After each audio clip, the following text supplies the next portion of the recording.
চিপাঝাৰৰ নাৰিকলিত শিহৰণকাৰী ঘটনা নৃশংস হত্যাৰ বলি একেটা পৰিয়ালৰ 3জন হত্যাৰ বলি দীপক নাথ পত্নী প্ৰতিমা নাথ আৰু পুত্ৰ ধৃতিৰাজ নাথ অষ্টম শ্ৰেণীৰ ছাত্ৰ কোনে কি কাৰণত হত্যা কৰিলে তাক লৈ চাঞ্চল্য শীৰ্ষ পৰ্যায়ৰ আৰক্ষী বিষয়া উপস্থিত পত্নী পুত্ৰৰ মৃতদেহ কোঠাৰ মজিয়াত আৰু দীপক নাথৰ মৃতদেহ উদ্ধাৰ চোতালত পৰি থাকে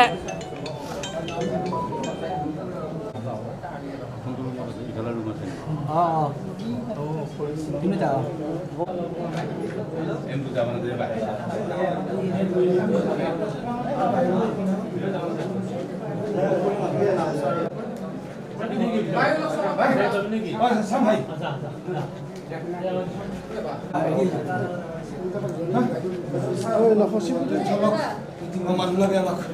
আৰু এইটো আমি কোনো জেল নিয়াটো আমি সিহঁতক আমি গাঁৱে কালেকশ্যন দিব লাগিব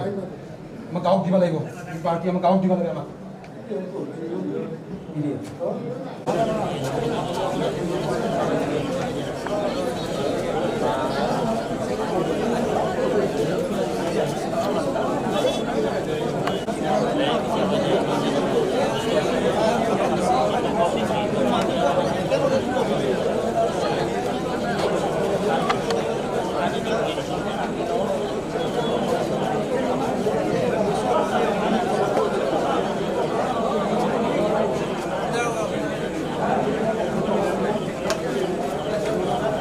কাহিনী আমিও ভালকৈ ধৰণে নাজানো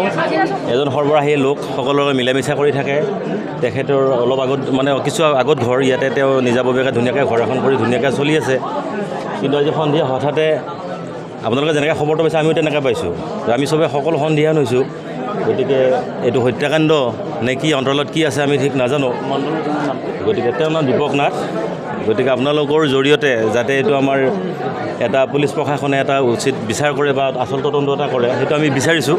কিন্তু আমি এই মুহূৰ্তত আপোনালোকক ক'ব লাগিলে আমি আচলতে আমাৰ গাঁওবাসীয়ে মানে আমি এইটো জাষ্ট আমি তেওঁলোকক এই মৃত অৱস্থাত পাইছোঁ কিন্তু কোনো ধৰণৰ সন্দেহজনক কথা বা আগতে কোনো ধৰণৰ তেওঁৰ বেলেগ কিবা লিপ্ত তেনেধৰণৰ কথা নহয় এতিয়া আমি ঠিক ভিতৰলৈ যোৱা নাই যদিও আমি শুনিছোঁ মানে তাত মানে বাকী দুজন পৰি আছে তেওঁলোকৰ তাৰমানে অলপ ডাইৰেক্ট হপিওৱা এটা হেৰি আছে প্লাছ এখেতৰ তেনেকুৱা গাত তেনেধৰণৰ চিন নাই অলপ মুখত কিবা তেজৰ চেকুৰা কিছু লাগি আছে গতিকে আমি যিখিনি কওঁ বা আমি যিখিনি জানো ঠিক তেনেধৰণৰ সন্দেহজনক বা কোনো ধৰণৰ হেৰি 2 নম্বৰী চক্ৰৰ লগত সেনেকুৱা আমি ধৰণৰ এজন ভাল সৰ্বৰাহী মানুহ বুলি আমি জানো কিন্তু কেনেদৰে কি অন্তৰালত কি কথা হৈ গ'ল এইটো আচলতে আমিও সন্দিহান গতিকে আপোনালোকক এইটো অনুৰোধ জনাইছোঁ আপোনালোকে এই বাতৰিটোৰ জৰিয়তে যাতে এই মানে নিৰপৰাধী বা এই পৰিয়ালটোৰ এটা উচিত তদন্ত পায় তাৰ কাৰণে আপোনালোকে অলপ উৰ্ধ্বতন কৰ্তৃপক্ষক নিশ্চয় বজাব যাতে আমি